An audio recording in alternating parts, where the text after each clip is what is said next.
नमस्ते फ्रेंड्स। अब हम प्रोबेबिलिटी थ्योरी का रिव्यू करेंगे। तो सबसे पहले हम बेसिक्स ऑफ प्रोबेबिलिटी से शुरुआत करते हैं। प्रोबेबिलिटी थ्योरी एक बहुत ही इम्पोर्टेंट सब्जेक्ट है जो कि मशीन लर्निंग को हमें समझने में मदद करता है। हम इसे कई बार कहते हैं कि हमारे मशीन लर्निंग का फाउंडेशनल कोर्स भी है। तो फॉर एग्जांपल अगर जब हम नाइव बेस क्लासिफायर पढ़ेंगे तो हम पाएंगे कि नाइव बेस कुछ नहीं है, बेस रूल पे डिपेंडेंट है, तो उसमें प्रोबेबिलिटी थ्योरी का इस्तेमाल आता है। काफ़ी सारे और प्रोबेबिलिटी थ्योरी क्यों हेल्पफुल है? क्योंकि प्रोबेबिलिटी थ्योरी एक मैथमेटिकल फ्रेमवर्क प्रोवाइड करता है किस चीज़ को, जहाँ पर भी अनसर्टेनिटी होती है। तो हम बहुत सारे एक्सपेरिमेंट्स करते हैं लाइफ में, बहुत सारे सिनेरियोज देखते हैं और हम पाते हैं कि there are sort of lots of uncertainties. Probability theory उन सभी को एक मैथमेटिकल फ्रेमवर्क प्रोवाइड करता है जिससे हमें थ्योरीज बनाना और मेथड्स बनाना, डेवलप करना बहुत आसान हो जाता है।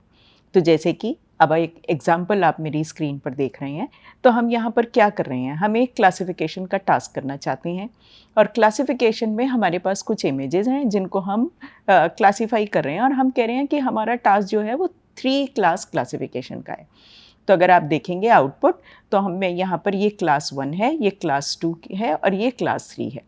इस तरह का 3 क्लास क्लासिफिकेशन, ये हमने एक मॉडल बनाया। फिर हमने, तो अब हम क्या करेंगे, एक ट्रेंड मॉडल है मेरे पास जो मशीन लर्निंग का मेथड से ट्रेन किया हुआ है।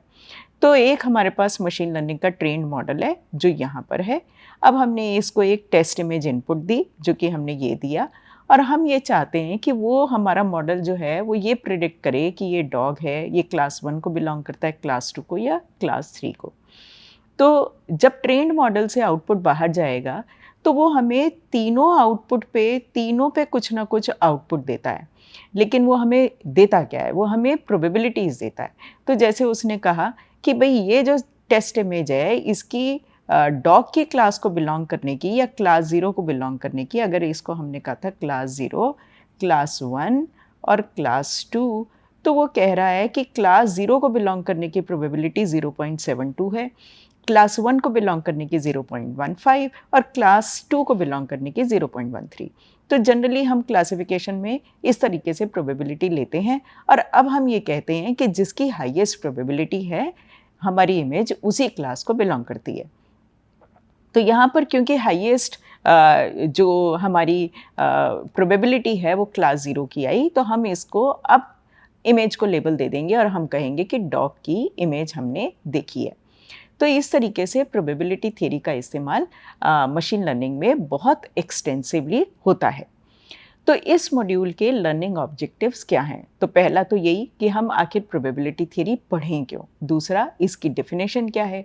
एलिमेंट्स क्या होते हैं? एग्जाम्पल्स कुछ देखेंगे और फिर हम टाइप्स ऑफ इवेंट्स, हम इसमें बताएंगे कि कुछ इवेंट्स होते हैं, उनको types of events, axioms probability के हम पढ़ेंगे, total probability theorem, Bayes theorem और बर्नौली ट्रायल्स के बारे में हम इसमें इस मॉड्यूल में समझेंगे। तो सबसे पहले प्रोबेबिलिटी थ्योरी हम पढ़ते क्यों हैं? तो अब एक एग्जांपल समझिए कि सपोज कीजिए कि मैंने एक कॉइन को फ्लिप किया, तो आप जो 5 रुपए का सिक्का या 1 रुपए का या 2 रुपए का सिक्का आपने उछाला। अब उसमें एक तरफ हेड है और एक तरफ टेल है। अब कोई आपसे पूछे कि भई ये हेड पे लैंड करेगा या टेल पे, अनसर्टेन है। जब वो एक्सपेरिमेंट हो जाएगा, जब आपका कॉइन गिर जाएगा तब पता लगेगा कि उसमें हेड आया या टेल आया। ठीक है? लेकिन हम क्या किसी तरह कोई मैथमेटिकल फ्रेमवर्क बना सकते हैं जिसमें हम कहें कि इतने चांसेस हैं या इतनी प्रोबेबिलिटी है इसकी हेड आने की और इतनी है टेल आने की, जो कि हमें कुछ इंट्यूशन देगा कि क्या हो सकता है। तो फॉर एग्जांपल सपोज करिए कि कॉइन के दोनों तरफ ही टेल प्रिंटेड था, तो जब आप उससे पूछेंगे कि इसमें हेड आएगा या टेल आएगा, आपको पता है कि इसमें टेल ही आएगा। क्यों? क्योंकि probability of tail is equal to 1 और probability of head is equal to 0। अगर आपका फेयर कॉइन है तो हम कहेंगे भाई हाफ प्रोबेबिलिटी से फेयर कॉइन है, तो वो किसी के लिए भी बायस्ड नहीं है, ना हेड के लिए बायस्ड है ना टेल के लिए बायस्ड है। तो इसका मतलब जितनी भी बार हम एक्सपेरिमेंट करेंगे, आधी बार हो सकता है हेड आएगा, आधी बार टेल आएगा, तो हम कहेंगे फेयर कॉइन है, तो अब प्रोबेबिलिटी हो गई 0.5। तो अब हम इक्वल लाइकली है, कोई भी आ सकता है। इसी तरह एक दूसरा एग्जाम्पल हो सकता है कि हम कहीं बस स्टैंड पे खड़े हैं और हम ये पता करना चाहते हैं कि भई अब मुझे कितनी देर वेट करनी पड़ेगी इस बस के आने की। तो हम उसको अब प्रोबेबिलिटी थ्योरी के कॉन्टेक्स्ट से भी बता सकते हैं, जो कि हमें रफ़ एस्टिमेट या कुछ बताएगा। वो इन्फॉर्मेशन भी हमारे लिए वैल्यूएबल इन्फॉर्मेशन है। इसी तरह मशीन लर्निंग के लेक्चर में अगर हम ये कहें कि भई कितने बच्चे पीछे की सीट पे बैठेंगे, तो ये भी हम प्रिडिक्ट कर सकते हैं प्रोबेबिलिटी थ्योरी के माध्यम से।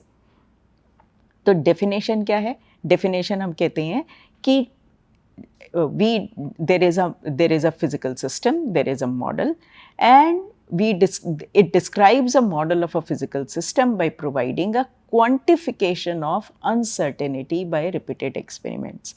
दूसरे शब्दों में, अगर मैंने एक एक्सपेरिमेंट को मल्टीपल टाइम्स किया, जिस तरह की जैसे कि हमने आपको बताया एग्जाम्पल अभी, टॉसिंग ऑफ अ कॉइन, हमने कॉइन को उछाला था, ठीक है ना? तो अगर हमने वो रिपीटेड एक्सपेरिमेंट किया, तो उसके बाद वो उसके आउटकम की या उसके जो इवेंट्स हो रहे हैं उसमें, उसका कुछ क्वांटिफिकेशन, मैथमेटिकल क्वांटिफिकेशन हमने करने देगा। सो प्रोबेबिलिटी को अब हम मेजर कैसे करते हैं? हम कहते हैं कि ये एक रेशो है। रेशो किस चीज़ का है? Number of favourable outcomes of A divided by total number of outcomes, इसको हम कहेंगे is equal to probability of event A. तो जैसे कि अगर मैंने कॉइन टॉस किया और सपोज करिए मैंने 100 टाइम्स टॉस किया, तो मेरे number of total possible outcomes कितने हैं? 100।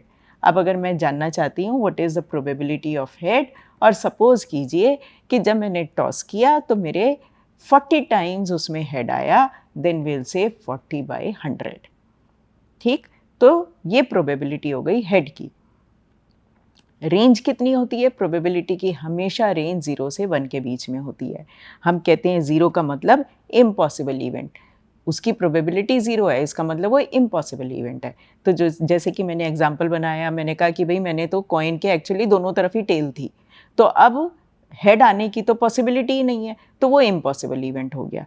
तो that is an impossible event. और इम्पॉसिबल इवेंट की प्रोबेबिलिटी कितनी होगी? क्योंकि वो कभी अकर ही नहीं करेगा, तो probability will be equal to 0। Certain event की प्रोबेबिलिटी कितनी होगी? 1 होगी। ठीक, अब प्रोबेबिलिटी ऑफ टेल, अगर दोनों तरफ ही टेल प्रिंटेड है, विल बी इक्वल टू 1, क्योंकि वो तो होना ही है, चाहे हेड पे, चाहे इस तरफ गिरे या उस तरफ गिरे, उसमें टेल ही आना है। इसी तरह हम बात करते हैं इक्वली लाइकली इवेंट्स की। अगर मेरा फेयर कॉइन होगा और मैंने 100 बार टॉस किया, 100 बार में तो नहीं होगा, लेकिन अगर मैंने 10,000 टाइम्स टॉस किया, तो हम पाएंगे कि वो हो सकता है हाफ ऑफ द टाइम्स हम टेल पा रहे हैं और हाफ ऑफ द टाइम्स हम हेड पा रहे हैं। तो इक्वली लाइकली इवेंट में हम कहते हैं कि जितने भी पॉसिबल आउटकम्स हैं, उन सभी की प्रोबेबिलिटी बराबर है। तो अगर 2 आउटकम है हेड और टेल, तो इसका मतलब क्योंकि टोटल सम प्रोबेबिलिटी 1 ही हो सकता है, तो वो हाफ प्लस हाफ होगा।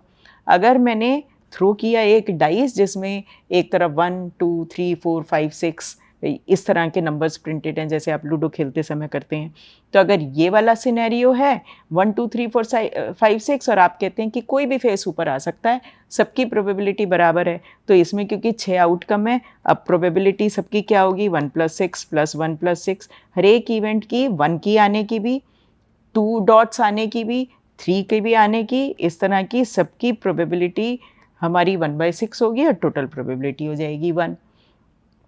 इसी तरह आप कोई एक दूसरा एक्सपेरिमेंट देख सकते हैं जिसमें आप कहें कि भाई मेरे पास कुछ ब्लैक बॉल्स हैं और एक वाइट बॉल है। अब मैंने इन सबको एक बैग में डाल रखा है। मैं अगर कंप्यूट करना चाहूँ what is the probability of picking a black ball, तो भाई मैं जब भी बॉल उठाऊंगी तो या तो वो ब्लैक होगी या वाइट होगी, लेकिन क्योंकि 5 बॉल्स उसमें ब्लैक हैं, so the probability of picking will be 5/6 of a black ball. इस तरीके से हम इसे समझ सकते हैं। अब एलिमेंट्स ऑफ प्रोबेबिलिटी क्या होते हैं, मतलब कि हम कैसे अपना पूरा सेटअप बनाते हैं, एक्सपेरिमेंट डिज़ाइन करते हैं या क्या करते हैं। तो पहला तो होगा एक एक्सपेरिमेंट, हम इसे रैंडम एक्सपेरिमेंट कहते हैं। एक्सपेरिमेंट में पर से रैंडम नहीं है, आउटकम अनसर्टेन है, ये समझने की बात है। एक्सपेरिमेंट तो आपने सेट कर रखा है, जो आपने बताया कि मैंने कॉइन टॉस करना है या मैंने डाइस को फेंकना है, तो वो एक्सपेरिमेंट सेट है, लेकिन उसका आउटकम अनसर्टेन है। हमें नहीं पता पहले कि आउटकम हेड आएगा या टेल आएगा, या आउटकम 1 नंबर आएगा, 2 आएगा, 3 आएगा, so on. So an experiment that has many outcomes in and in any of the trial, मतलब कि जब मैंने एक ट्रायल, हम कैसे कहेंगे, जब हमने एक बार वो एक्सपेरिमेंट किया, नेक्स्ट टाइम मैं करूँगी तो उसे कहेंगे second trial of the experiment.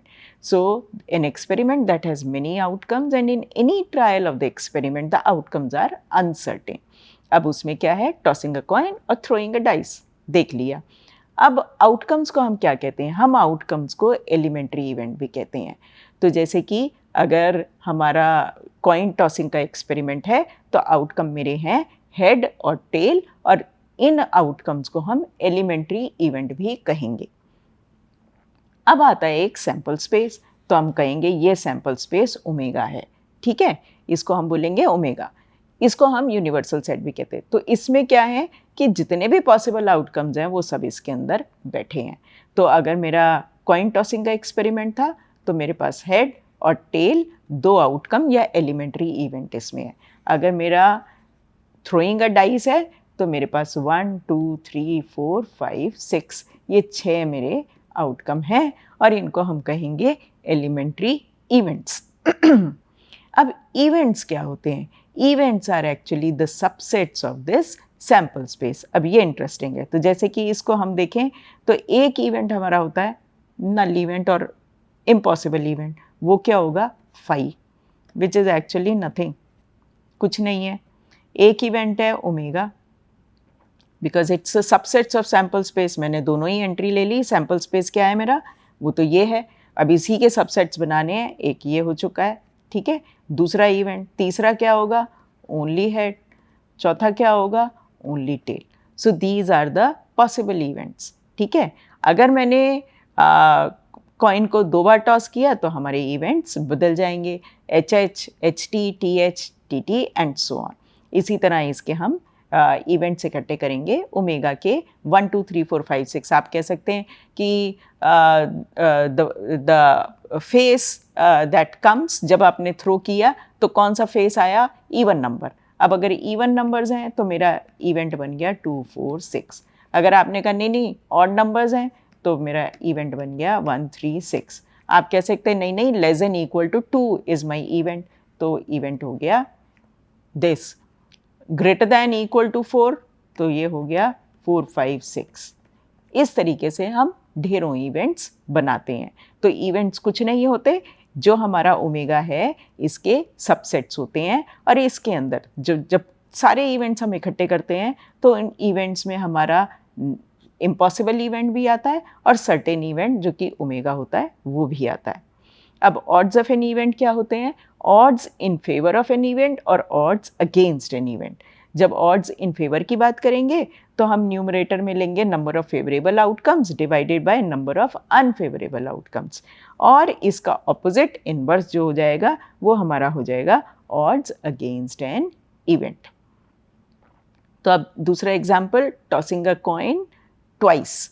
तो ये हमने कहा हमारा एक्सपेरिमेंट ही है कि हम हर बार 2 बार कॉइन को टॉस करेंगे और दोनों बार की रीडिंग को हम नोट कर लेंगे। अब हमारा ओमेगा सैंपल स्पेस क्या बना? H H. हो सकता है पहली बार भी हेड आया, दूसरी बार भी हेड आया। दूसरा आउटकम क्या होगा? पहली बार हेड आया, दूसरी बार टेल, या फिर पहली बार टेल आया, दूसरी बार हेड, और या फिर दोनों बार ही हमें टेल मिली। अब हमारे नंबर ऑफ पॉसिबल इवेंट्स कितने होते हैं? हमारे नंबर ऑफ पॉसिबल इवेंट्स होते हैं 2 raised to the power n, जिसमें कि n है हमारे पॉसिबल एलिमेंट्री इवेंट्स। इस केस में हमारे पॉसिबल एलिमेंट्री इवेंट्स कितने हैं? 4। तो 4 के केस में हमारा 2 raised to the power n 16 possible events होंगे। और आपको याद होगा अभी मैंने पीछे किया कि मेरा अगर ओमेगा था एच और टी, तो हमने कितने बनाए? हमने 4 बनाए। क्यों? पॉसिबल इवेंट्स कितने हैं? 2 raised to the power 2 is equal to 4। तो जिसमें क्या था? फाई, ओमेगा, एच और टी, यही पॉसिबिलिटी हो सकती थी, ठीक है। तो अब हम टॉसिंग अ कॉइन ट्वाइस में देख लेते हैं कौन कौन से पॉसिबल इवेंट बनेंगे। इसको हम पावर सेट भी कहते हैं। ओमेगा आएगा ही आएगा, फाई आएगा ही आएगा, H H, H T, T H, T T ये भी आएंगे, फिर हम दो दो के पेयर बनाएंगे, एच एच एच टी, इस तरह दो दो के पेयर बनाएंगे, ये भी इवेंट्स हैं। तो जैसे पहले इवेंट को कह सकते हैं हम दैट वी गॉट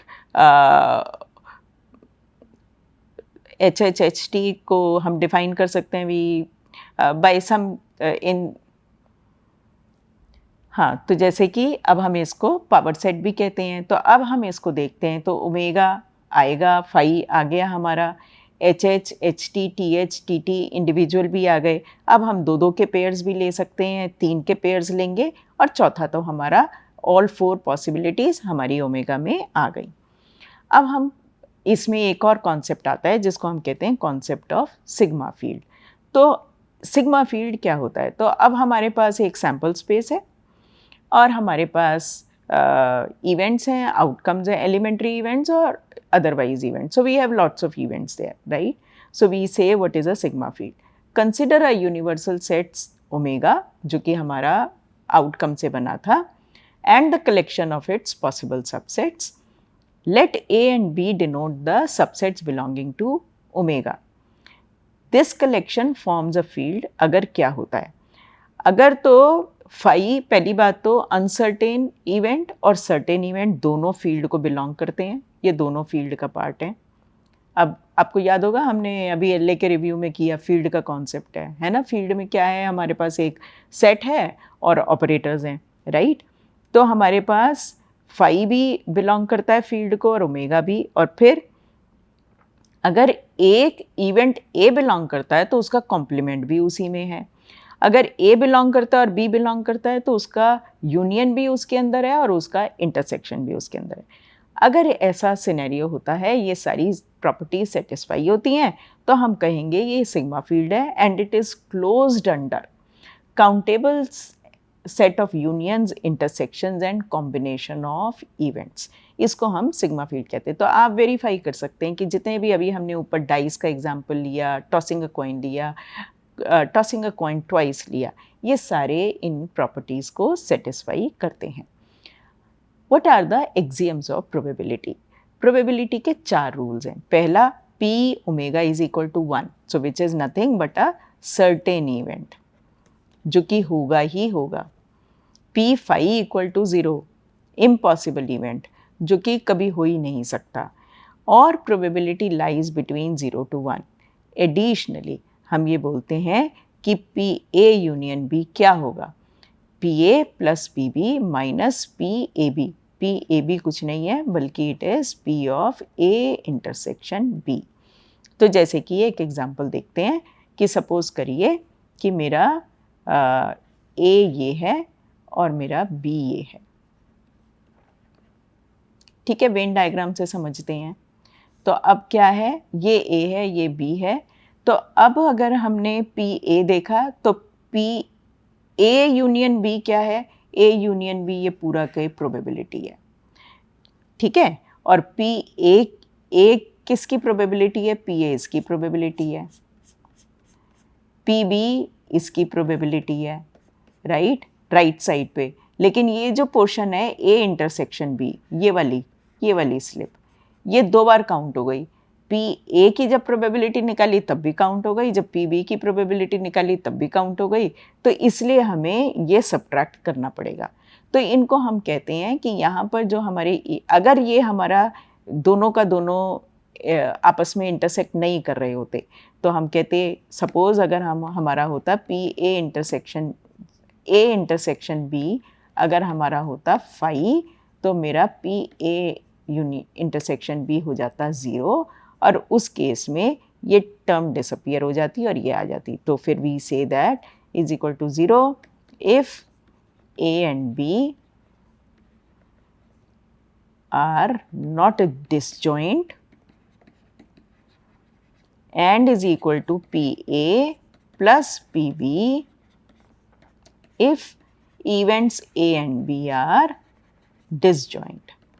तो ये हमारा PA यूनियन B का प्रोबेबिलिटी आएगा। अब लॉज क्या हैं प्रोबेबिलिटी के? एडिशन लॉ, तो वो तो हमने अभी देख लिया पीछे, ये वाला, ठीक है ना? PA plus PB minus multiplication, so PA intersection B हम उसको लिख सकते हैं अगर वो दोनों हमारे इवेंट्स इंडिपेंडेंट है, मतलब कि occurrence of one is not impacting the occurrence of other, तो हम उसे कहते हैं पी। तो ये जनरली हम लिख देते हैं P A into P B, ठीक है। और हमारा है कॉम्प्लीमेंट लॉ, तो पी ए बार क्या होगा, पी ए बार, तो ए बार क्या है, ए कॉम्प्लीमेंट क्या है, A complement is nothing but omega minus A, तो इसलिए P A bar will be equal to P omega कितनी है 1 माइनस पी ए। तो इस तरीके से हमें ये मिलता है। अब इसमें बहुत ही इंपॉर्टेंट एक कॉन्सेप्ट आता है जिसको हम कहते हैं कंडीशनल प्रोबेबिलिटी। कंडीशनल प्रोबेबिलिटी क्या है कि आप कह रहे हैं probability of an event A given the fact कि बी हैज़ अकर्ड, तो ये आप तब निकाल रहे हैं जब बी हैज़ ऑलरेडी अकर्ड, तो what is the probability of A given that B has occurred. इसको हम कंप्यूट करते हैं, ये जो राइट साइड का फॉर्मूला है इससे कंप्यूट करते हैं, इसको लिख देंगे पी ए बी अपॉन पी बी। लेकिन अब इसको ध्यान से समझिए, if your events are, if A and B are independent, तो क्या होगा, तो अभी हमने पीछे देखा अगर इंडिपेंडेंट होंगे तो वो इस तरीके से खुल जाएंगे। So then P A B will be equal to P A into P B, और उस सिनेरियो में P A given B will be equal to P A B upon P B, जो कि हमारा होगा P A into P B divided by P B, ये cancel हो जाएगा, is equal to P A. तो इसका मतलब क्या है, अगर ए और बी इंडिपेंडेंट है तो probability of A given B will be equal to probability of A, क्योंकि बी के होने ना होने से उसे कोई फ़र्क ही नहीं पड़ रहा, इसलिए वो उसी के बराबर होगी। सिमिलरली अगर वो इंडिपेंडेंट है तो probability of B given the fact that A has occurred will be equal to P B. Otherwise P A B will be a certain quantity and P B will be a certain quantity, और इसलिए P A given B will be different than P A अगर दोनों के दोनों event independent नहीं है या disjoint नहीं है। अब हम देखते हैं total probability theorem, so law of total probability. तो आप सपोज करिए कि आपका ये एक स्पेस है ओमेगा और आपने उसे कुछ पार्टीशंस में डिवाइड कर दिया है, ठीक। अब ये पार्टीशंस किस तरह हैं, हर पार्टीशन जो है वो नॉन ओवरलैपिंग है, तो हम इनको बोलते हैं mutually exclusive and exhaustive events. तो हर पार्टीशन एक इवेंट है, ठीक है ना। क्यों कहा हमने म्यूचुअली एक्सक्लूसिव, क्योंकि कोई भी ए आई इंटरसेक्शन ए जे देखें तो वो फाई है if i for all i not equal to j, पहली बात। फिर हमने क्यों कहा कि वो एग्जॉस्टिव हैं, कि अगर मैं उन सब का यूनियन करें हम, union I is equal to 1 to n A I, तो that is equal to omega, तो इनको बोलते हैं हम mutually exclusive but exhaustive events. अब इस तरीके से हमारा स्पेस बना हुआ था, जो हमने इसको और डिवाइड कर देती हूँ थोड़ा सा, इस तरीके से बना हुआ है। अब हम कहते हैं कि एक हम इवेंट डिफाइन करते हैं बी, जो कि इसी स्पेस के ऊपर डिफाइंड है, and we want to find what is the probability of B, what is the probability of B. तो सपोज करिए कि मेरा बी कुछ इस तरह का था, ठीक। ये मेरा था से A4, ये था A5, A6, A7, A8, A9। तो सपोज़ करिए आपका n इज़ इक्वल टू 9। तो अब क्या होगा, अब हम कहेंगे ये मेरा B है, ये पूरा हमारा B इवेंट है। तो हम कहेंगे B क्या है, B का इंटरसेक्शन A1 के साथ और उसकी probability plus probability of B intersection A2। क्यों, क्योंकि B can be written as B omega. What is omega, which is equal to union of I is equal to 1 to 9 AIs, which is equal to, अब ये union हो गया, union of B AI, I is equal to 1 to n, ठीक। अब probability जब निकालेंगे तो सबका सम हो जाएगा। क्यों सम हो जाएगा, क्योंकि ये जितने भी AIs हमने डिफाइन किए थे ये तो म्यूचुअली एक्सक्लूसिव थे, इसलिए इनके सबके इंटरसेक्शन तो ज़ीरो हैं। तो इसलिए क्योंकि AI intersection AJ is equal to phi, so BAI intersection BAJ is also equal to 5, इसलिए इंटरसेक्शन सारे खत्म हो गए राइट पे और ये सम हो जाएगा। अब each of this is a joint, तो हमने अभी किया पी बी गिवन A1 कितना होगा is equal to P b A1 divided by p A1। तो इससे क्या हमें क्या पता लगा, पी बी A1 कितना होगा, वो हो जाएगा हमारा P b given A1 into P A1, वही हमने यहाँ लिख दिया इस एक्सप्रेशन में, राइट। और इस तरीके से हमने निकाल लिया। अब इसमें क्या होगा, क्योंकि मेरा 4, 5, 6, 7, 8, 9 से ओवरलैप है, सिर्फ वो टर्म्स रह जाएंगी, बाकी सब ज़ीरो हो जाएंगी और उसके ऊपर हम निकाल पाएंगे। इसको बोलते हैं हम टोटल प्रोबेबिलिटी लॉ। तो ये हमने टोटल प्रोबेबिलिटी निकाली of event be using the partitions on the space omega. अब इसी की कंटिन्यूटी में हम बेस थ्योरम समझते हैं। बेस थ्योरम बहुत ही इंपॉर्टेंट थ्योरम है। अगर हम आगे जब हम मशीन लर्निंग करते हैं तो कई बार हम इसको बोलते हैं ए प्रायरी प्रोबेबिलिटी, ए प्रायरी प्रोबेबिलिटी, या इसको करते हैं हम प्रायर, इसको शॉर्ट में कहते हैं प्रायर, इसको हम कहते हैं लाइक्लीहुड और ये बड़ा यूज़ होगा, और इसको हम बोलते हैं पोस्टीरियर। तो ये हमें आगे समझ में आएंगे। तो प्रायर है, लाइक्लीहुड है, पोस्टीरियर है, और ये हमारा क्या है, ये है एविडेंस। ठीक है, तो अब यहाँ पर हम क्या कर रहे हैं, तो हम कह रहे हैं the probability of any event A given b has occurred is equal to probability of B given a into p a divided by P b. पहली बात तो इसको निकालें कैसे, तो पहले उसे समझ लेते हैं।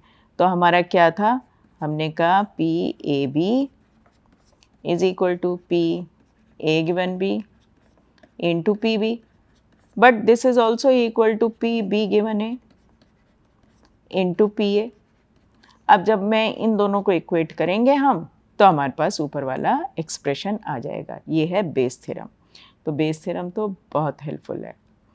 अब हम पहले एक एग्जांपल कर लेते हैं जिससे कि हमें ये समझ में आ जाए। तो सपोज़ करिए कि हमारे पास एक है binary symmetric channel, communication channel है, और हम कह रहे हैं कि हमने यहाँ पर मेरा x है, यहाँ पर मेरा y है, तो हम बिट्स भेज रहे हैं 0 या 1। तो यहाँ से 0 या 1 भेजा, वो भी वहाँ पर 0 या 1 करके मिलेगा, लेकिन ये चैनल है हमारा। जब हमने चैनल के ऊपर भेजा, चैनल को हम कह रहे हैं, क्यों कह रहे हैं हम बाइनरी सिमेट्रिक चैनल, क्योंकि पहला तो चैनल दो ही तरह के बिट्स लेके जा रहा है, 0 या 1 डिजिट्स लेके जा रहा है। दूसरा ये सिमेट्रिक है, तो अगर 0 से 0 भेजा और 0 ही मिला तो हम कहेंगे कोई एरर नहीं हुई, लेकिन अगर 0 भेजा और 1 मिला तो हम कहेंगे भाई एरर हो गई चैनल पे, तो वो हम कहेंगे PE। और अगर 1 भेजा और तब भी 0 मिला तो भी उसकी एरर बराबर है, probability of error is PE। तो ये क्या हो गया, 1 माइनस PE, और ये भी हो गया, इस लिंक पर हो गई हमारी प्रोबेबिलिटी 1 माइनस PE। अब हम साथ में क्या कह रहे हैं, ये हमारा ट्रांसमीटर एंड है, ये हमारा रिसीवर एंड है। अब हमने कहा यहाँ पर ट्रांसमीटर एंड पे 0 और 1 की प्रोबेबिलिटी बराबर है, तो हमने कहा probability that x is equal to 0 is equal to half, probability x is equal to 1 is equal to half. इनको हम कहेंगे ए प्रायरी प्रोबेबिलिटीज़, या हम कहेंगे प्रायर। तो हमने प्रायर क्या मान लिया, हमने मान लिया, हम तो रिसीवर एंड पे खड़े हैं, लेकिन हमने मान लिया कि भाई ट्रांसमीटर से इक्वली लाइकली 0s और 1 भेजे गए हैं। अब हम कहाँ पर हैं, रिसीवर पे, और हमारी ऑब्जर्वेशन क्या है, y, ठीक है ना। तो y क्या हो सकता है, 0 हो सकता है या 1 हो सकता है। तो अब हम कह रहे हैं कि भाई ये, अब ये हम ऑब्ज़र्व कर रहे हैं, उसकी अब सब हम क्वांटिटीज़ निकालेंगे। तो जब हमने ऑब्ज़र्व कर लिया, तो सपोज़ करो मुझे 0 मिला। अब मुझे ये जानना है भाई, लेकिन क्या मेरे को 0 मिला, लेकिन चैनल पे तो एरर भी थी, चैनल तो एररलेस था नहीं, तो कुछ एरर भी हो सकती है। तो अब ये कैसे पता लगे कि ट्रांसमीटर से 0 भेजा गया था या 1 भेजा गया था, तो अनसर्टेनिटी आ गई। अब प्रोबेबिलिटी थ्योरी हेल्प करेगी, कैसे हेल्प करेगी, आप ये कहोगे given the fact that I have received 0, what is the probability that x is equal to 0 was sent. सो आप इसको कह रहे हैं given the fact that y is equal to 0, what is the probability that x is equal to 0 was sent. इसको हम कहते हैं ए पोस्टीरियोरी प्रोबेबिलिटी, ठीक है। और इसमें जो हमारा PE है उसको हम कैसे कह सकते हैं, अगर मैं इस वाले लिंक को देखूं 0 से 1 पे, तो ये क्या है, probability that y is equal to 1 given x is equal to 0 is equal to probability y is equal to 0, y is equal to 0 given x is equal to 1। तो ये इनको हम बोलते हैं ट्रांजिशन प्रोबेबिलिटी भी बोलते हैं कई बार, ट्रांजिशन प्रोबेबिलिटीज़, ठीक। और हमने 1 माइनस पी भी हमें समझ में आ गया। अब हमारे पास सब कुछ है, हमारे पास प्रायर भी है और हमें पोस्टीरियर निकालना है। तो अब ये कैसे निकालेंगे, तो अब हम इसको कहेंगे भाई क्या होगा ये P, तो अगर मैंने सिंपली लिखा होता Px गिवन y, तो वो क्या होता Py given x into Px divided by Py। अब Py दोबारा क्या होगा, Py गिवन इस केस में x is equal to 0 into Px is equal to 0, क्योंकि ये एक इवेंट था स्पेस का। दूसरा Py given x is equal to 1 into Px is equal to 1। तो अब हम इसको लिखेंगे Py is equal to 0 given x is equal to 0 into Px is equal to 0 divided by Py is equal to 0 given x is equal to 0 और plus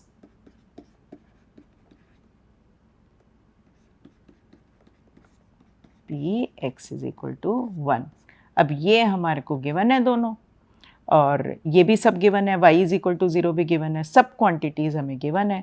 तो हमारे को suppose, तो ये पहली क्वांटिटी क्या है, y is equal to 0 given x is equal to 0, 1 minus p है जो कि हमारा ये वाला लिंक है, तो वो हो गया 1 minus p e into x is equal to 0 half divided by 1 minus p e into half plus y is equal to 0 which is p e into half. तो ये आ गई हमारी पोस्टीरियर प्रोबेबिलिटी। तो इस तरीके से हम प्रायर और पोस्टीरियर्स को यूज़ करते हैं।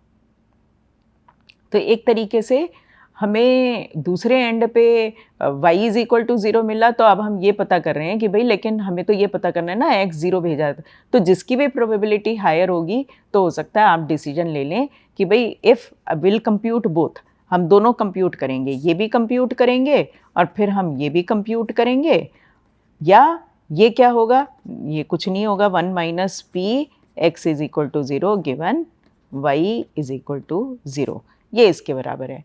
तो जिसकी भी प्रोबेबिलिटी हायर होगी, इसकी या इसकी, तो हम कहेंगे भाई ट्रांसमीटर के एंड से ये वाला सिंबल ट्रांसमिट हुआ था। अब इसी तरह एक और एग्जाम्पल करते हैं, इसको खुद करिए तो बहुत ही आनंद आएगा। सपोज करें कि एक नया कैंसर का टेस्ट आया है।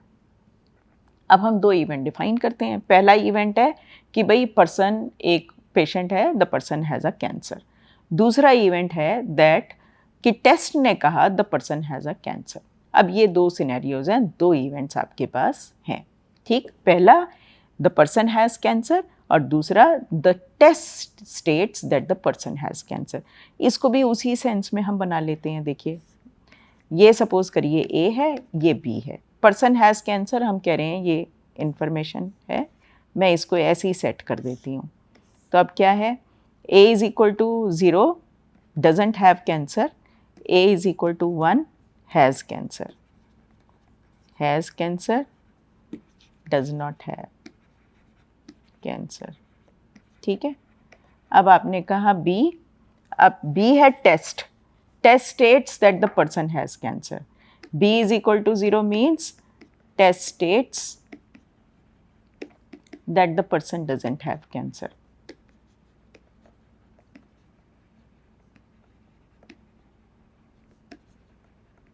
और b equal to 1 test states that the person has cancer, ठीक है। अब हम जानना चाहते हैं कि भाई how good is this test. तो टेस्ट करेक्टली रिकॉग्नाइजेज, हम ये कह रहे हैं कि 95% पेशेंट्स को करेक्टली रिकॉग्नाइज कर रहा है। तो पी बी गिवन ए मतलब कि p b given a is equal to 0.95। इसका मतलब है b is equal to 1, a is equal to 1। So तो the person given the fact that person has cancer, the test 95% of the time the test also says that the person has cancer। तो ये 9.95 है। PBC given AC का मतलब है AC है person doesn't have cancer, और BC है the test says that the person doesn't have cancer। So the probability that the person doesn't have, the test says that the person doesn't has cancer given the fact that the person doesn't have cancer is actually 0.95। तो ऐसा लगता है test तो बहुत अच्छा है, बहुत अच्छे से 95% एक्यूरेसी दे रहा है। Is it a good test? अब आपको एक एडिशनल इन्फॉर्मेशन दी हुई है। आपको एडिशनल इन्फॉर्मेशन क्या दे रखी है? That the prevalence of cancer in the population is 0.05। तो आपको ये दिया हुआ है p a is equal to 1 is equal to 0.005। अब हमें ये पता करना है is it a good test. तो हम कैसे पता करेंगे कि अगर टेस्ट ने कह दिया कैंसर है, does the person, what is the probability that the person has cancer given the fact that the test has said that the person has cancer? तो हमें क्या निकालना है?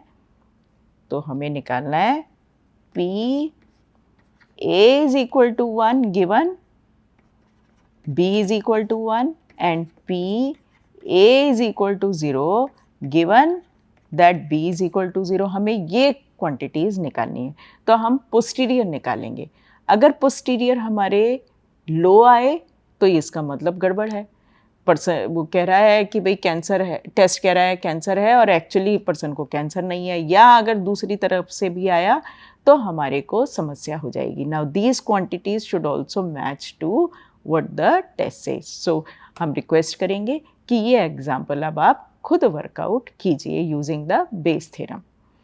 अब हम आगे चलते हैं। अब हम बात करेंगे बर्नूली ट्रायल की। तो बर्नूली ट्रायल क्या है? एक्सपेरिमेंट है एक जिसके बाइनरी आउटकम है। बाइनरी आउटकम क्या? जैसे सक्सेस या फेलियर। तो अगर हम इस तरीके से देखें तो टॉसिंग ऑफ अ कॉइन को भी हम कह सकते हैं बर्नूली ट्रायल है, क्योंकि दो ही आउटकम है, बाइनरी आउटकम है। हेड को हम कह सकते हैं सक्सेस और टेल को हम कह सकते हैं फेलियर, और वाइस वर्सा। तो इसको हम बोलते हैं बर्नूली ट्रायल।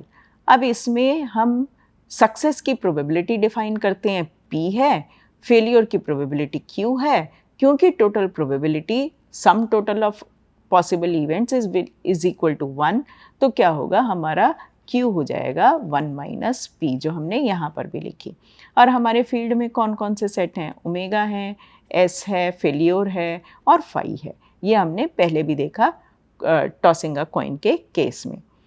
अब अगर मैंने बर्नूली ट्रायल मल्टीपल टाइम्स किए और उनका, जैसे कि हमने कॉइन को 2 बार टॉस किया था, तो हम कहेंगे वो बाइनोमियल एक्सपेरिमेंट हो गया। तो अब हम बाइनोमियल एक्सपेरिमेंट की बात करते हैं, जिसमें कि हमने बर्नूली ट्रायल को हर बार हमने जब भी एक्सपेरिमेंट को कंडक्ट किया तो हमने 2 बार बर्नूली ट्रायल किया, या हमने n टाइम्स बर्नूली ट्रायल किया। तो ये अगर n है तो हमने कहा हमने n टाइम्स बर्नूली ट्रायल किया। ठीक है, तो नंबर ऑफ पॉसिबल आउटकम्स कितने होंगे? Elementary outcomes 2n। So for example say a coin is toss 3 times, तो n हो गया 3। तो मेरा एक्सपेरिमेंट क्या है कि मैंने कॉइन को 3 बार टॉस करना है। अभी मैंने ख़त्म कर दिया एक्सपेरिमेंट, मैं फिर दोबारा करूँगी, फिर 3 बार टॉस करूँगी। एवरी टाइम हम उसकी रीडिंग्स नोट करेंगे। तो लेबल क्या है? हो सकता है हमने कहा कि सक्सेस क्या है? Receiving head. फेलियर क्या है? Receiving tail. अब हमारे कितने पॉसिबल आउटकम होंगे? 2 raised to the power 3 is equal to 8 possible outcomes. अब हमें निकालना है compute the probability of receiving 2 heads and 1 tail। तो अब कंप्यूट करते हैं, compute the probability of receiving 2 heads and 1 tail। तो अब पहले तो हम काउंट कर लेंगे भाई कब कब 2 हेड हो सकते हैं और 1 टेल हो सकता है। तो HHT में हो सकता है, HTH में, THH में, और कोई पॉसिबिलिटी नहीं होगी जब आपको 2 हेड्स और 1 टेल मिलेंगे। अब हर एक की प्रोबेबिलिटी क्या होगी, हेड की आने की पहली बार टॉस की या पी है, दूसरी बार टॉस की या पी है, और टेल की आने की प्रोबेबिलिटी क्यू है, तो पी स्क्वायर क्यू हो गया। इसी तरह एच टी क्यू क्या होगा, पहले हेड की प्रोबेबिलिटी हो गई पी, दूसरे टेल की हो गई प्रोबेबिलिटी क्यू, तीसरे की हो गई प्रोबेबिलिटी पी, तो फिर पी स्क्वायर क्यू हो गया, और तीसरी बार भी पी स्क्वायर क्यू हो गया। तो कितनी टोटल प्रोबेबिलिटी हो गई, तीनों को सम करेंगे क्योंकि 3 इवेंट्स हैं, तीनों का सम होगा, और ये हो गया हमारा ये क्वांटिटी। तो ये हम कहेंगे probability of event e, and what is the event of probability of receiving 2 heads and 1 tail. In general probability किसी भी इवेंट की निकालनी है, के सक्सेस हैं तो कितने फेलियर्स होंगे, n minus k failures out of n number of Bernoulli trials in a binomial experiment. तो उसको हम लिखेंगे p a is equal to n c k p के क्यू ऑफ n माइनस के। इसको हम शॉर्ट फॉर्म में इस तरह भी लिखते हैं क्योंकि n हमारे नंबर ऑफ ट्रायल्स हैं जो एक्सपेरिमेंट को डिफाइन कर रहे हैं, बर्नौली ट्रायल्स जो एक्सपेरिमेंट डिफाइन कर रहे हैं, p प्रोबेबिलिटी ऑफ सक्सेस है जो हम अपफ्रंट अपने एक्सपेरिमेंट में डिसाइड करते हैं। तो ये हमारे एक्सपेरिमेंट के पैरामीटर्स हैं। और k क्या बता रहा है कि जब हमने उसको एक्सपेरिमेंट को किया तो k नंबर ऑफ सक्सेसेस आए। तो b से हम कह रहे हैं the probability of event a is equal to b एक नोटेशन है फॉर द बाइनोमियल एक्सपेरिमेंट का। और टोटल प्रोबेबिलिटी क्या होगी, कितने सक्सेसेस हो सकते हैं, 0 से एट मैक्स जितने आपके एक्सपेरिमेंट है उतने ही आपके, जितने आपके ट्रायल्स हैं उतने ही सक्सेसेस हो सकते हैं। तो k can go from 0 to n, और उसका total probability is going to be equal to 1। तो ये हमारी कंडीशन सेटिस्फाई होगी। अब कंप्यूट करते हैं, compute the probability of having k और फ्यूअर सक्सेसेस। तो इसका मतलब आप क्या देख रहे हैं कि आपके i is equal to k और fewer successes 0 to k successes हो सकते हैं। b of i n comma p, तो ये क्या होगा, पहले होगा n c0 p0 q of n plus n c1 p1 q of n minus 1 plus so on till what, nck pk q of n minus k। ये आ गई हमारी probability of having k और फ्यूअर सक्सेसेस। अब हम करते हैं, compute करते हैं probability of having at least k successes. तो अब हम क्या कह रहे हैं, एटलीस्ट k, तो k या उससे ज़्यादा सक्सेसेस हैं हमारे पास। तो अब हम क्या कंप्यूट करेंगे, i is equal to k2, total trials कितने हैं n, k2 n b of i, और पैरामीटर्स क्या हैं हमारे एक्सपेरिमेंट के, n और p। तो अब हम दोबारा इसको एक्सपेंड करेंगे तो हमारा होगा n c k p k q of n minus k plus n c k plus 1 p of k plus 1 q of n minus k था n minus k minus 1 plus so on plus n c0 p n q0, sorry n c n, n तक पहुंच जाएंगे ना and में। ये अब हम तीसरा कंप्यूट करते हैं, compute the probability of more than k, strictly more than k but less than और equal to j successes given that j is greater than k। तो हम कहेंगे अब हमारा क्या है कि हम जानना चाह रहे हैं more than k plus 1 to j b i n comma p। तो जो आपका i है वो जा रहा है k प्लस 1 से j तक। इस तरीके से हम निकालेंगे probability of more than k but less than और इक्वल टू j सक्सेसेस। अब एक और हम अच्छा सा एग्जाम्पल करते हैं। सपोज करिए there are 5 missiles and they are fired against an, मतलब कि 5 मिसाइल हैं और आपका एक एनिमी शिप है ओशन में और आप मिसाइल उस पर दाग रहे हैं, फायर कर रहे हैं। अब आप क्या कह रहे हैं कि भाई ये शिप कब डूब जाएगा, जब एटलीस्ट 2 मिसाइल इसको हिट करेंगी। तो 2 हिट करेंगी तो ये शिप डूब जाएगा। ऑल मिसाइल्स तो आपने 5 फायर करी हैं, तो इसका मतलब अगर 2 ने हिट किया तो 3 ने हिट किया, 4 ने हिट किया, 5 ने हिट किया, तो आपका शिप डूब जाएगा। All missiles are on the correct trajectory, मतलब मिसाइल तो ठीक ही जा रही हैं, but the ship's defence system can destroy the missile with the probability 0.95। तो आप कह रहे हैं भाई शिप में भी एक डिफेंस सिस्टम लगा हुआ है जो कि मिसाइल को फेल कर सकता है। तो कितनी प्रोबेबिलिटीज है? 0.95। तो इसका मतलब प्रोबेबिलिटी ऑफ सक्सेस कैसे डिफाइन करें कि that missile hit the ship, है ना, उसने शिप को स्ट्राइक ही कर दिया और शिप का डिफेंस सिस्टम उसे रोक नहीं पाया, हिट द शिप। तो अब हम इसको सपोज कहते हैं कि ये हमारी सक्सेस है, तो ये हो गई प्रोबेबिलिटी 0.05। क्यों? क्योंकि 95% टाइम्स तो वो उसको रोक देगा, missile is not able to hit. ठीक है ना, तो ये हो गया 0.95।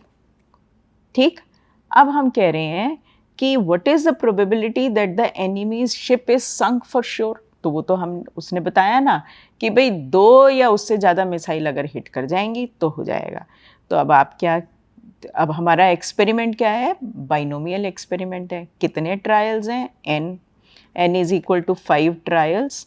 एक्सपेरिमेंट क्या है? Binomial. n is equal to 5 trials. p क्या है? 0.05। तो ये हमारे पैरामीटर्स हो गए। अब हमें क्या निकालना है?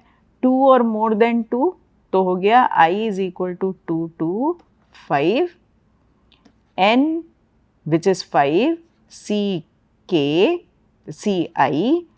pi q of n minus i। ठीक, तो ये कितना हो गया हमारा? Summation i is equal to 2 to 5 ci pi q of n minus i, और p हमारा 0.05 है, q हमारा 0.95 है। हमें इसको एक्सपेंड करेंगे, 5c2 0.05 raise to the power 2, 0.95 raise to the power n minus 2 is equal to 3 plus 5c5 raise to the power 5 और 0.95 raise to the पावर 0 इज इक्वल टू 1। तो ये हम इस तरीके से निकाल लेंगे। What is the probability that the ship stays afloat? इसका मतलब है यहाँ तो शिप सिंक हो गया, तो that will be 1 minus probability ship sinks.